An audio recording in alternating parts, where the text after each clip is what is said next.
So my topic is abortions in the United States and Saudi Arabia. On this slide, I'll talk about why this issue affects women the most. I'll talk about the history of the issue, how women accessed abortions early on and how that affected them in their health, the progression of abortions over time. I'll talk about the mortality rates for mothers and how that progressed over time or how that decreased over time. I'll talk about the physical, emotional, and societal effect of abortions on mothers, and I'll talk about the barriers that limit women's access to abortions back then and now. On this, I'll talk about the United States and abortion. Here, I'll discuss our abortion laws and how some laws are different in each state.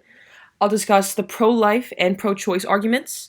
I'll also discuss our societal factors, and I want to talk about how social media affects this issue in the United States and how some people with certain influence can influence their followers to think a certain way.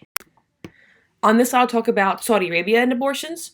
I'll discuss their abortion laws, why their abortion laws are so strict and so different from ours.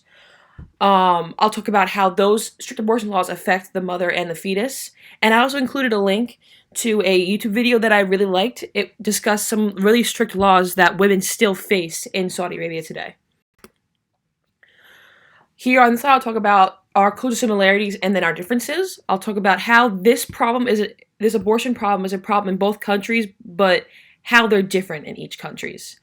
I'll also talk about the effect of cultural, spiritual, and religious beliefs have on women's health and the overall well-being related to this issue, and how the beliefs for abortion differ in each country.